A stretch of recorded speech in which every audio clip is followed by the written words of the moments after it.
Now then, someone we've wanted to catch up with for a while is Georgia Drummy. She's played in all of the junior Grand Slams in tennis, made the quarterfinals of the junior doubles at Wimbledon, and I'm happy to say she's with us now in studio. Georgia, thanks for coming in. How are you keeping?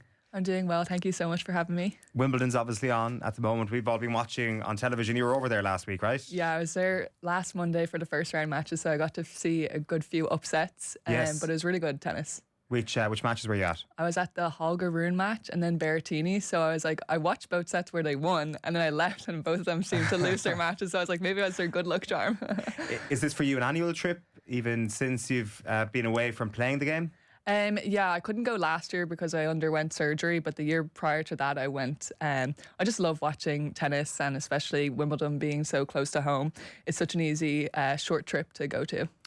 But your only involvement with the game at the moment is purely as a spectator, a little bit of distance from the actual playing, obviously, because of the injury. Yeah, so I sustained a back injury, which meant that I couldn't play tennis professionally. But I will be looking to get back involved in tennis once I fully recover. Not to jump straight into the negative part here, but when did the injury occur? So it's just something I've kind of dealt with for a good few years. It kind of basically progressed my last couple of years of college, especially like 2021 onwards. I really struggled. I was kind of having to underarm serve and stuff to get through some college matches. So I kind of took some of the summers a bit off to try and play less tennis and see how that would do. And then I kind of spoke to a surgeon and he basically said, like, I don't think I'd be able to continue with how my back is at the moment. And so I stopped playing right after college in 2023, tried to live a normal life, and then I realized I required surgery. But the only good thing is now then I'll be able to play tennis again once I have like completed all my recovery, but I can't play at a very high level. Okay. Let's rewind here a little bit and give a little bit of the backstory. I think actually a good place to start is the last time you were sitting in that chair. 2019, around the summer of 2019, you just won your first professional title around that point. I'm not sure how you started in Vanderbilt University at that point, but certainly you were on the way there. Life was going, as a tennis player, very, very encouragingly at that point. Yeah, no, I'd played all the junior slams in 2018 and I went to college in 2019, and I just in that summer after my first semester of college, I played a few pro tournaments. I think I played like 3 and I ended up winning 2 out of the 3, so it was a good summer. Yeah. But yeah, so I kind of was like, you know, during the year I'd be at college kind of practicing and playing a lot of tournaments that way, and then my summers would be dedicated to trying to play professional tennis, because at the end of the day it was always very important to me to have that backup of having good education just in case any injury did come up. How far-flung were all the destinations of that summer touring? In fairness, that summer I took it easy. I only stayed in Europe. I didn't want to go too far, especially because I was living in the US. I wanted to be a bit closer to home. So that one was all Europe, but I obviously had traveled all around the world, like especially to Australia in 2015 for my first junior slam. So that was exciting. The United States had been home for a while at that point. You go to the Everett Academy in Florida right after your junior cert, right? Yeah, so I was looking at basically a couple of academies to see how I could basically progress my tennis game, because I felt I'd played a lot of tennis at home in Ireland, but I wasn't, the next step was definitely to have a bit more competitive players to train with. And then again, training in the heat and humidity was going to be another test. So yeah, I kind of moved to the US. I was fortunate to gain a scholarship. I went to Everett Tennis Academy. I trained there for 2.5 years, and I got to work with some really great coaches. What do you remember about that time before you go to Florida, the decision-making progress, and also the realization that something very real was on the line for you? It feels daunting in one way, but on the other way, the fact that the opportunity was there for you must have been hugely encouraging and exciting. Yeah, I think I kind of had felt like I'd played my first junior slam at 15, and I was trying to think of, like, I'd won, it was Fitzwilliam, which was the national tournament for us when I was 15 for like under 18s and stuff like that. So I kind of felt like I had done what I could do to get to the best possible level here. So I felt if I really wanted to take myself serious and like continue to play tennis, that would just mean that I would have to get better training and be around better players. But You're the yeah, best junior in Ireland. um, yeah, And then you want to become the best junior in Europe, you want to yeah, become the best junior in the world. yeah. And it's something we might chat about a little bit later on here, is that the opportunities to be able to elevate yourself to that level, they just aren't here in this country. It's simple as that, right? Yeah, I mean, when I was growing up, there wasn't, I think the only surface that was really here was Savannah. And then there are a couple of tennis centres that had indoor hard. But they are doing a lot better job now. They are putting in artificial clay courts in a lot of tennis clubs. So at least, these are similar enough to actual clay courts. Okay. Which will definitely, I think, we'll see a rise in like tennis players hopefully in the future. But yeah, when I was growing up, it's a different game style playing on the Savannah. It's very fast, low balls, whereas you go out to play tournaments, none of them are on Savannah when you play international. So you're playing on outdoor hards or you're playing on clay, especially like juniors. Obviously in the slams and in professional tournaments, there'll be a few grass courts, but most of the year you're not playing on grass, which obviously we have. So I think it's definitely something that they are working on with building more courts in Ireland that are similar to tournaments that you will be playing abroad. Oh, that sounds pretty encouraging. For you at that point, how alien was playing clay day in, day out? Like, I'm sure you'd played tournaments at that point, but Yeah. actually becoming really familiar with it. Yeah, I mean, like it was difficult because I tried to go to the tournament a few days earlier to actually practice on clay, like proper clay. But there's only so much training. I wasn't the best at moving on clay, and you could see that because I wasn't growing up on it or I wasn't really training on it. So it then obviously it would affect my confidence and everything. But I kind of had to just go into the tournament being like, this is my game, and kind of stick to how I play and like not basically change it for the surface that I'm on. But yeah, I think as well, like same thing when it comes to the hard court, we don't have outdoor hard courts that are the surface for like Australian Open or US Open. Like sometimes we have like a different sort of hard court. So again, it plays differently to Right. the sort of courts that you will be playing for tournaments abroad. How hands-on was Chris Everett at the Chris Everett Academy? Yeah, no, she was great. I worked with her a few times, more with her brother who actually had coached her, which was great. But no, I had more of a personal coach, Mandy Wilson, who helped me a lot to develop as a player. And she kind of took me under her wing, and she was the one that would work hands-on with me. What are the dynamics like at that moment? Like, it feels that when Conor Nyland writes his book last year, we all of a sudden have a whole set of reference points for it. And I think a lot of us probably had no idea about what the academy structures are like in a place like Florida. And certainly what I got from Conor's experience is that it's multi-layered, let's say. Even if you're one of the most gifted individuals in the world, once you go into an academy like this, you're in amongst the best of the best, and you can still feel like there's a couple of rungs to the ladder. Was that your experience as well? Yeah, no, of course, any sort of academy, there's going to be different tiers of players. There were some players at the Everett Tennis Academy that like kind of felt were there, but they weren't really training too hard. They weren't like, they knew they weren't going to pursue tennis. And then you had like the topper level, which I was kind of in the group, which Okay. was great. And we received definitely like a lot more attention to detail, which is kind of what I was pursuing. And that's when I was looking at a couple of academies. I was trying to find one that, would suit me. I didn't want to go to a big one like IMG and just like fall into a crowd. I felt like Everett had a small enough group of players at a high level that they could then really focus on my game. Okay, right. And were you aware of the differences between an Everett and, say, an IMG at that point, or was that just a stroke of luck? I was aware, and so I visited a couple of academies as well right before I went, Right. because I wanted to kind of see what it was like. So yeah, I kind of wanted to just make sure I'd been warned from other people. That's how academies can go. How did you find the move initially? Yeah, it was a bit difficult at first, especially when it comes to food. Yeah. I did miss a lot of the Irish food, but no, I kind of had always been traveling for tournaments my whole life since the age of, I think my first one was like under 10s. I traveled to France and stuff like that. So I'd always been on the road, Right. but obviously I'd be going away for 3 weeks and then coming home. So it was a different sort of scenario where now you're not coming home until twice a year. But luckily, like my parents would make the trips, try to come like once or twice a year to see me as well.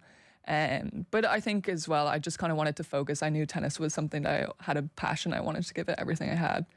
Did your parents have a master plan for you? No, well, I had two older sisters that played tennis. Okay.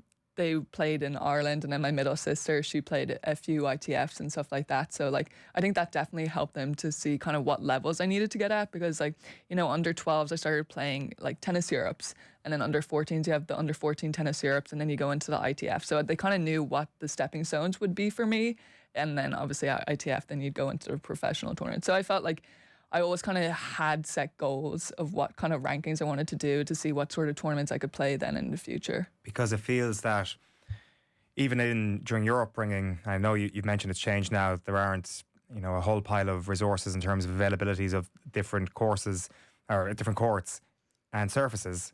It does feel there's also a lack of knowledge with regards to players who haven't made it to the very top level, and therefore that information isn't shared amongst your peers, and it becomes a challenge on top of a challenge.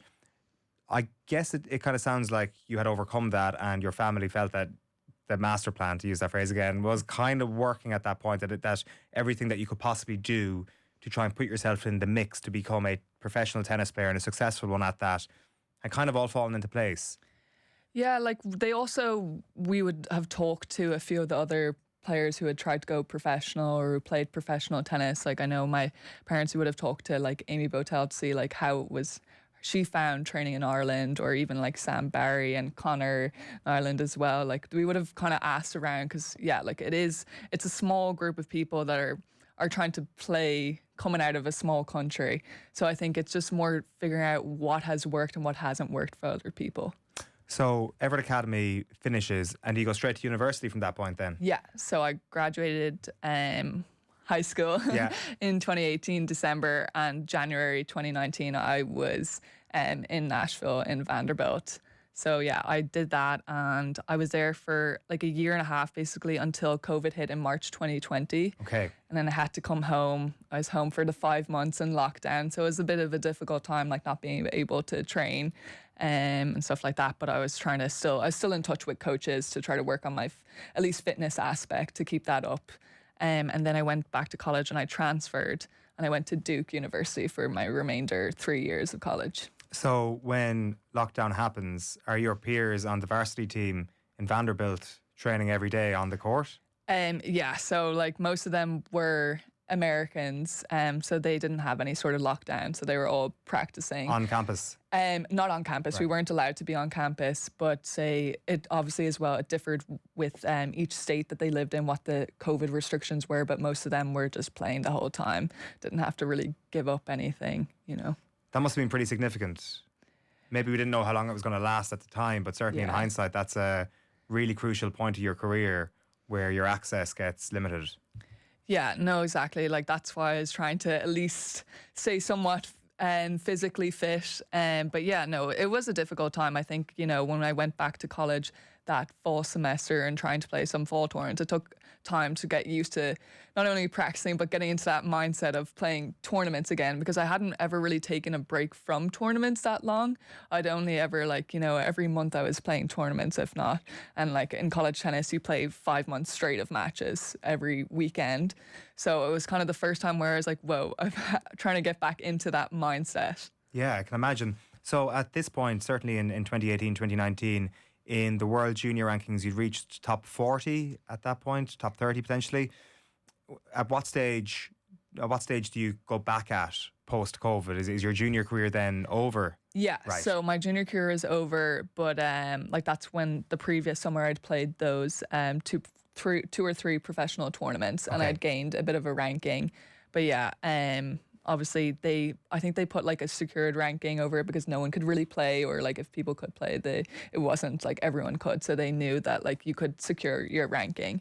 But then, 2021 summer was when I would have to defend all those points from those tournaments I would have won in 2019. But I think I only played one tournament, and my back was at me, so I kind of had to stop with that. I played one tournament, yeah. Was that the first time that you'd experienced back issues at that point? No, I'd experienced, I think, I retired from a match in 2018 December, but it was kind of experienced back pain like every couple of months. It wasn't too bad, but then by the time it was like in college, I was experiencing it every match. So it's a slow ramping up where Yeah. the pain is getting more significant. The periods of time that you're suffering the pain are getting longer as well. Yeah, yeah. At what stage do you start to get worried about it? I think fairly on. I kind of fairly quickly, I was kind of, seeing people and seeing what it was like. And then it kind of just basically, we would do x-rays and it would just progress. So there wasn't really anything I could do. I was trying to keep myself fit and like doing certain things. Like it was very important to keep my core strong. I did find that did help. But at the end of the day, it was just sometimes your body tells you can't do it. So the x-rays were showing up issues, and every time you go back, and what sort of things was it like? Obviously, it wasn't fractures that we're talking here. But No. I just I was born with something with my back, so Okay. then I was just basically just making sure that it was going to be okay, but it wasn't going in the right direction. So you're trying to get back on track with regards to your athletic career at this point, representing Duke, I presume. Yeah. And your body is fighting against you at this point. How big a challenge was that when you started to realise how significant this was going to be? It was definitely a big challenge. I talked a lot with my coaches. I had a great team beside me in terms of not only the players I was playing with, but I would see the physio every kind of day after practice. They would work a lot on me to kind of keep me fit and ready. And then I would have massages twice weekly to try to keep my back loose. So I've really had the best in terms of had all the facilities to try to help it get better, but couldn't. And when you go back to Duke, the dream is obviously still very much to become a full-time professional tennis player. It's kind of a brutal question to ask, but at what point do you start to realise that that might be in danger? I think it was more kind of 2023, like Okay, around it's a few that years. sort of, yeah. Like it wasn't as bad in 2021. Like I was experiencing pain, but it kind of, I could get through it. It wasn't every match, but by the time it was 2023, I really did struggle a lot. The pain was just off the charts. Yeah. And then what happens? It's then that's when you have to go for surgery, is it? Yeah, so I come home having graduated college in May, and I kind of was like, had spoken to people about my back, and they were kind of saying, I think since you're not going to be able to play professional tennis, why don't we just see how your back feels without playing tennis? See, will it get better? And so I took the year of just working and like doing my own fitness. I see like a back specialist the whole time. And I was getting to the point that I was really struggling with day-to-day activities. And so I thought the best move would be to have surgery. So yeah, and then I did. And now I'm just recovering and doing a lot of physio and getting back into it. And how are you now? I'm doing well. Yeah. Yeah. No, it is going well. Have some great people to help me get through it. So no, I'm happy. And like that is the most important thing, obviously, your quality of life for many, many more decades obviously outdoes any sort of career. But that doesn't mean that the career isn't unbelievably important. And it doesn't mean that you weren't working towards this thing for a couple of decades of your life prior to that. How did you deal with that element of disappointment? And even that phrase that you said there, since you're not going to be able to play professional tennis, we got to look at other options. That feels brutal. And I'm sure there might have been a few brutal conversations that you endured. Yeah, no, it was definitely a very difficult time for me. Just kind of, obviously I had always dreamt of playing professional tennis, and I kind of was like, even if, it is hard to believe as an Irish tennis player that you can make it as a professional player, but I was kind of saying like at least I'd give it my best go, whereas I kind of felt like it was a hard time because it was my body rejecting me rather than me being not good enough, or just like to at least test to see if I could have been good enough to get to certain tournaments. But yeah, no, I think it was just good having my family and friends around me, and everyone, coaches who have all helped me throughout my years. I talk to them a lot to try to get through it. And then like I am now like doing a different career, trying to do a professional career at work. I'm working at KPMG at the moment in deal advisory, and I'm enjoying it at the moment. And but I do see myself in the future getting back involved in tennis. I really would like to. Hopefully, and if next year or whenever my body will allow it, I definitely will be back on the court. In a coaching capacity, or? I haven't quite thought how far, like see what kind of how my body will respond to it, but I'd love to like at least coach for sure, or help just Irish tennis players in general. How big a part of your identity was wrapped up in tennis at that point and having to divorce yourself from being the tennis player? I wonder how big a process was that. Yeah, no, I honestly I hadn't thought of what sort of work I wanted to do. I was Right. kind of thinking, I'll give professional tennis a few years and then I'll think about what exactly I want to do with life. So it was kind of a big shock. Um, I never expected, like, I kind of obviously knew I was always going to have struggle with the pain, but I didn't think it would progress how it did. But yeah, again, like, just it was all about getting through it with the people around me. Yeah.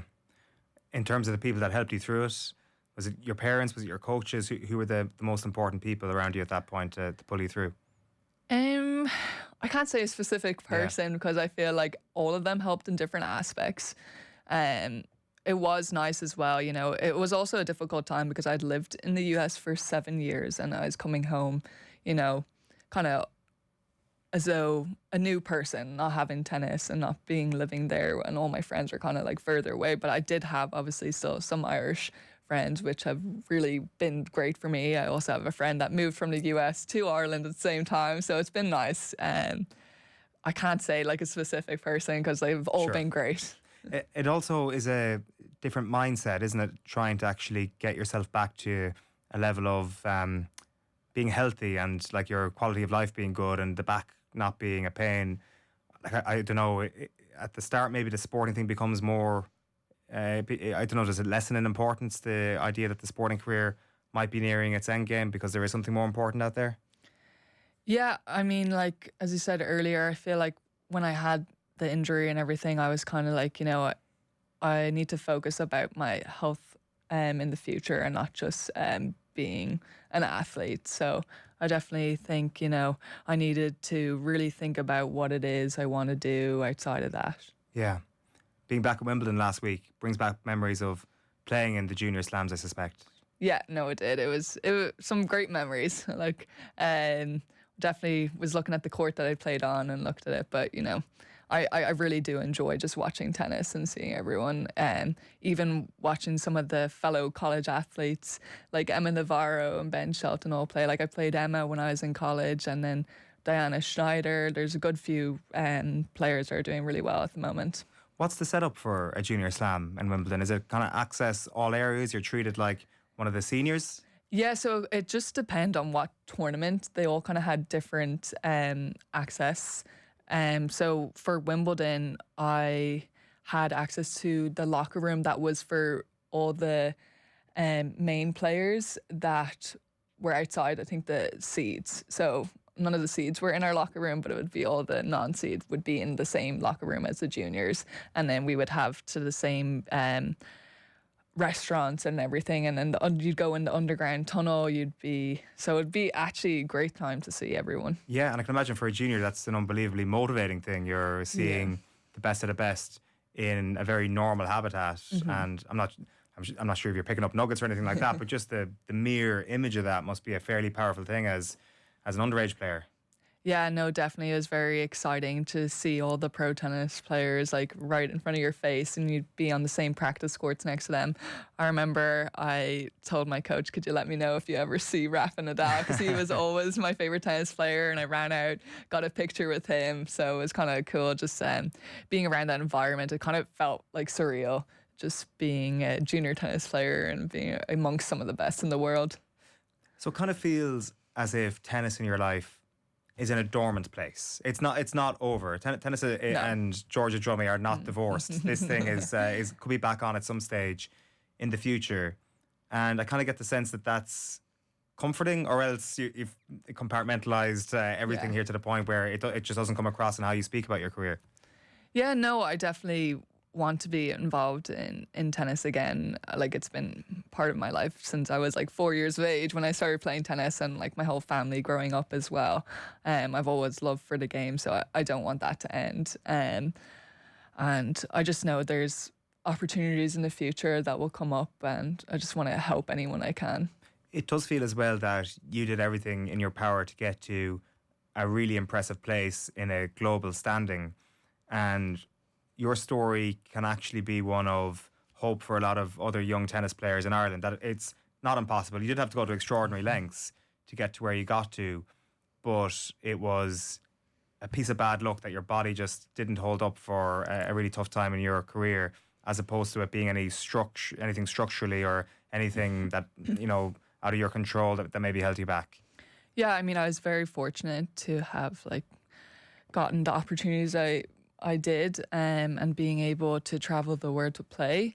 I mean, I know at the moment in UCD they're going to be putting a facility called the Centre of Excellence, which will help younger players, any elite tennis players, to train in Ireland, which I think will be a great way instead of having to, travel, or they'll only basically be traveling for tennis tournaments instead of having to, move across the world to practice full time, and they'll have access to international tennis coaches and some of the best facilities. And I think, if I look back at it and I had that when I was here, I'd be like, oh, that would have been an amazing way to keep up my sort of level. But I think it's just exciting. Like, I really hope that in the future we will be having, some players playing slams consistently. I think, obviously the last person is Conor in Ireland, so it's been a few years. So I think, it's all about looking to the next generation and kind of making sure that we have the right facilities in place at the moment. If those facilities were there in UCD when you were growing up, would you have stayed in Ireland, do you think?